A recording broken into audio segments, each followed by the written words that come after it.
वालेकुम। पिछली वीडियो में हमने ये देखा था कि अगर आपका रनिंग बिज़नेस है तो उसमें आपने अपना स्टॉक कैसे ऐड करना है, यानी आपका अगर बिज़नेस चल रहा है तो उस दौरान आपने सॉफ्टवेयर लगवाया है तो आपने अपना स्टॉक कैसे ऐड करना है। आज की इस वीडियो में हम ये देखेंगे कि अगर आपका न्यू बिज़नेस है और आपने परचेज़ बिल से एंट्रीज़ करनी है तो वो आप एंट्रीज़ कैसे करेंगे। तो सबसे पहले आपने डेटाबेस रनर पे डबल क्लिक कर लेना है। जैसे ही आप इसे एनालिस्ट पे डबल क्लिक करेंगे आपके सामने एक लॉगिन पेज सा ओपन हो जाएगा। तो जैसे ही मेरे सामने लॉगिन पेज ओपन हो गया है तो मैं अब इस यहाँ पर अपना यूज़र नेम और पासवर्ड लगाऊंगा और अपना जो सॉफ्टवेयर है वो ओपन कर लूँगा। मेरे सामने डैशबोर्ड ओपन हो चुका है। तो सबसे पहले आपने थ्री डॉट पे डबल क्लिक करना है और इसके बाद आपने परचेज़ में आना है। उसके बाद परचेज़ डिटेल पे आपने क्लिक करना है और यहाँ पर आपने ऐड परचेज़ कर देना है सिंपल।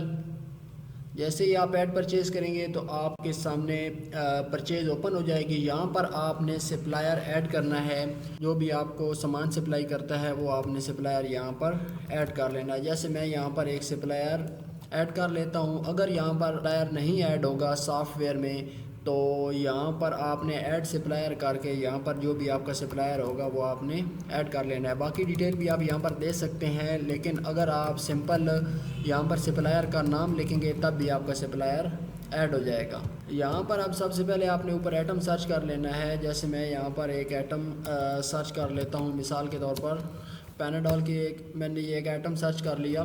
अब जैसे ही आप शिफ्ट प्लस एंटर करेंगे तो आप बैच नंबर वाले खाने में आ जाएंगे। उसके बाद टैब अगर आप प्रेस करते जाएंगे तो आप नेक्स्ट खाने में चले जाएंगे। अगर आप शिफ्ट टैब प्रेस करेंगे तो आप बैक खाने में आ सकते हैं। उसके बाद आपके ऊपर जो परचेज़ बिल के ऊपर जो इनवाइस नंबर होगा वो आपने यहाँ पर लगा लेना है। इनवाइस नंबर का ये फ़ायदा होता है कि जैसे ही आप इनवाइस नंबर लगाएंगे तो बाद में जैसे ही आप ये परचेज़ बिल सर्च करना चाहेंगे तो इनवाइस नंबर से आपको सर्च करने में आसानी होगी। उसके बाद आपने दोबारा से शिफ्ट एंटर करना है और यहाँ पर आपने कंट्रोल स्पेस करना है। तो सबसे पहले आपने 000 वाला बैज लगा लेना है। अगर आप बैज वाइज एंटर करना चाहते हैं तो फिर आपने जो भी आपके बैज होंगे वो आपने प्रॉपर बैज लगाने हैं। अगर आप बैज वाइज एंटर नहीं करना चाहते तो आप सिंपल 30 भी लिख कर बैज एंटर कर सकते हैं। अगर आप प्रॉपर बैच एंटर करेंगे तो उसका ये फ़ायदा होगा कि आपको अलग बैच, हर बैच की जो भी प्राइस होगी परचेज सेल वो आपको अलग मिलेगी। जैसे मैं अब ये एक आइटम का बैच नंबर लगा लेता हूँ। आगे आपने प्रॉपर इसकी एक्सपायरी लिखनी है। सबसे पहले डेट, उसके बाद आपने स्लैश लगानी है, फिर मंथ लिखना है और फिर आपने यहाँ पे ईयर लगा लेना है। तो जैसे ही अगर आप माउस से यहाँ पर क्लिक करेंगे एक्सपायरी वाले खाने में तो ये जो पेज ओपन होगा वो आपने एस्केप का बटन कीबोर्ड से प्रेस करेंगे तो ये आपका हाइड हो जाएगा। उसके बाद टैब प्रेस करेंगे, यहाँ पर जितनी क्वांटिटी आप ऐड करना चाहते हैं वो आप क्वांटिटी यहाँ पर ऐड कर सकते हैं। और यहाँ पर जो इसकी अमाउंट होगी, जो बिल के ऊपर नेट अमाउंट होती है, वो आप यहाँ पर लिख देंगे तो आपकी जो टोटल अमाउंट होगी वो यहाँ पर आ जाएगी। तो उसके बाद आपने यहाँ पर जो छोटा सा बटन होता है सफ़ेद बटन, वो आपने इस पर क्लिक करना है और यहाँ पर आप जो भी चीज़ें हाइड या अनहाइड करना चाहते हैं वो आप यहाँ पर हाइड और अनहाइड कर सकते हैं। तो जैसे मैंने यहाँ पर अब मिसाल के तौर पर कुछ परचेज़ बिल में हमें बोनस क्वांटिटी मिलती है, उसका ये तरीक़ेकार है कि जो बोनस क्वांटिटी होगी वो आपने क्वांटिटी वाले खाने में जैसे ही आप ऐड करेंगे तो जो मार्जिन होगा, परसेंटेज होगी, वो आपकी ऑटोमेटिकली बढ़ जाएगी। तो जैसे ही आप नेट अमाउंट लिखेंगे तो बोनस क्वांटिटी भी आपने क्वांटिटी में ऐड कर देनी है तो वो आपकी मार्जिन बढ़ जाएगा। और इस तरीके से आपने ये आइटम ऐड कर लेना है। फिर से आपने शिफ्ट एंटर करना है और ये आइटम आपने, मिसाल के तौर पर अगर आप दूसरा आइटम ऐड करते हैं तो वो आपने कैसे करना है। अब जैसे मैं ये दूसरा आइटम ऐड कर लेता हूँ। अब आइटम सेम है लेकिन इनका जो बैज है वो अलग अलग होगा। तो अब इसका जो दूसरा बैज होगा वो मैं यहाँ पर लिख लेता हूँ। जैसे ही मैंने यहाँ पर इसका दूसरा बैज लिखा और साथ इसकी जो भी एक्सपायरी होगी वो आपने यहाँ पर लगा लेनी है। और इसके बाद जितनी क्वांटिटी आप मंगवा रहे हैं वो आपने यहाँ पर लिख लेनी है और फिर से आप नेट अमाउंट वाले खाने में आएंगे और जितनी भी अमाउंट होगी वो आपने यहाँ पर लगा देनी है। उसके बाद इसी तरीके से आपने अगला आइटम यहाँ पर सर्च कर लेना है और यहाँ पर इसको आप शिफ्ट एंटर करके इसकी जो भी आप डिटेल देंगे तो जो भी इसका जो बैज होगा वो आपने यहाँ पर लगा लेना है। उसके बाद आपने यहाँ पर एक्सपायरी लगा लेनी है, जो भी इसकी एक्सपायरी होगी, और यहाँ पर इसकी आप क्वांटिटी लिख देंगे और नेट अमाउंट वाले खाने में जितनी अमाउंट उसकी बन रही है वो आप यहाँ पर अमाउंट लिख देनी है। और यहाँ पर आपने बैलेंस में देखना है, जो टोटल बैलेंस है वो आपने यहाँ पर पेड में लिख देना है। मिसाल के तौर पर आप सप्लायर को जितनी पेमेंट पे कर रहे हैं वो आपने पेड में लिख देनी है, बाकी जो बैलेंस होगा वो आपका मतलब सप्लायर के खाते में लग जाएगा। तो जैसे ही आप मुकम्मल एंट्रीज़ कर लेंगे तो आपने अमाउंट मैच कर लेनी है कि आपका बिल मैच हो चुका है या नहीं हुआ। अगर आप डिस्काउंट वगैरह लगाना चाहते हैं तो वो आप डिस्काउंट वाले खाने में जो भी आपको डिस्काउंट मिला होगा वो आपने यहाँ पर लगा लेना है।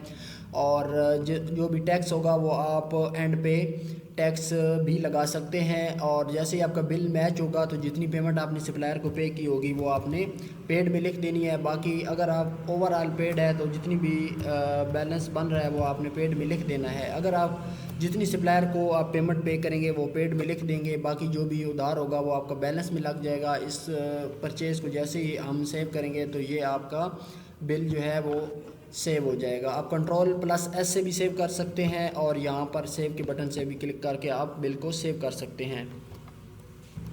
अगर आप एटम की लोकेशन लगाना चाहते हैं तो वो भी आप इस सॉफ्टवेयर में लगा सकते हैं। जैसे आप यहाँ पर रैक वाइज सिस्टम करना चाहते हैं या एटम की आप लोकेशन लगाना चाहते हैं या रो वाला सिस्टम करना चाहते हैं तो वो आप यहाँ पर इस सॉफ्टवेयर में वो आप लगा सकते हैं। अगर आपने यहाँ पर कोई गलत आइटम सर्च कर लिया, मिसाल के तौर पर आपने ये आइटम सर्च कर लिया, जैसे आपने कोई और आइटम सर्च करना था तो आप इसको यहाँ पर एक्शन वाले बटन पर क्लिक करके आप इस आइटम को डिलीट भी कर सकते हैं।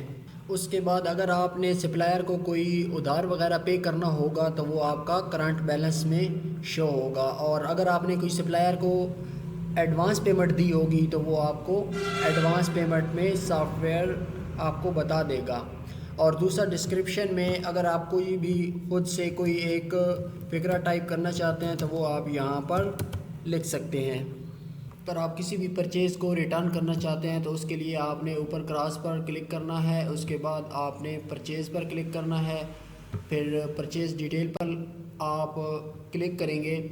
तो परचेज़ आप तभी रिटर्न करते हैं जब आपके पास कोई आइटम एक्सपायर पड़ा हो या आप कोई आइटम की नीड एक्सपायरी हो या आपके पास डेड स्टॉक पड़ा हो, तो इस सूरत में आप सप्लायर को जो भी आपकी परचेज़ होती है वो आप रिटर्न करते हैं। तो रिटर्न करने के लिए यहाँ पर जो भी परचेज़ आपने रिटर्न करनी है उसको आपने सेलेक्ट कर लेना है और फिर यहाँ पर रिटर्न के बटन पर आपने क्लिक करना है। जितनी भी क्वांटिटी आप यहाँ पर रिटर्न करना चाहते हैं यहाँ पर आपने उतनी क्वांटिटी यहाँ पर लिख लेनी है।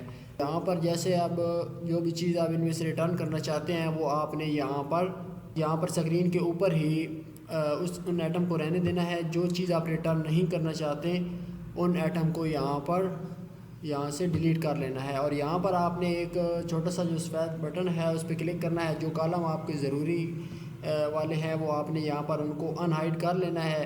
तो यहाँ पर इसको आप सेव करेंगे तो ये आइटम आपका ये परचेज़ आपकी रिटर्न हो जाएगी।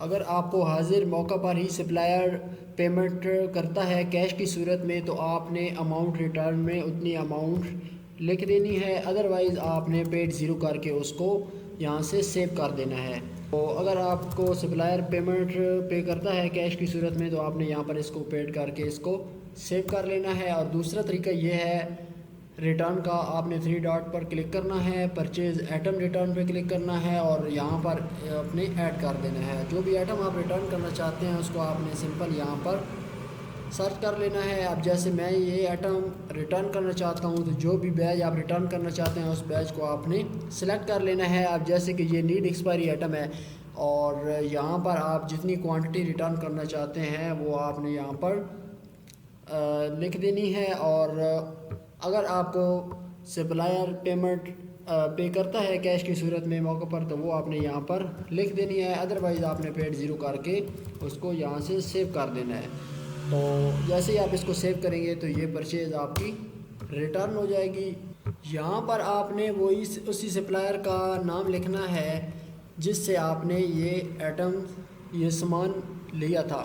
तो आपने जैसे ही उस सप्लायर का नाम लिखेंगे और इसको सेव करेंगे तो ये आपकी परचेज़ सेव हो जाएगी। परचेज़ आइटम रिटर्न का ऑप्शन आप तभी यूज़ करेंगे जब आपने एक ही सप्लायर से मुख्तलिफ़ टाइम में सामान परचेज़ किया होगा, या आप उस सूरत में परचेज़ आइटम रिटर्न का ऑप्शन इस्तेमाल कर सकते हैं कि अगर परचेज़ बिल ज़्यादा होने की वजह से आपको नहीं पता कि ये आइटम हमने किस परचेज़ बिल से लिया था, तो उस सूरत में आप परचेज़ आइटम रिटर्न से कोई भी आइटम आप रिटर्न कर सकते हैं। उम्मीद करता हूँ कि आपको हमारी परचेज़ वीडियोस, स्टॉक ऐड करने वाली वीडियोस की अच्छे तरीके से समझ आ गई होगी। मज़ीद वीडियोस के लिए हमारे चैनल को फॉलो करें। तब तक के लिए अल्लाह हाफ़िज़।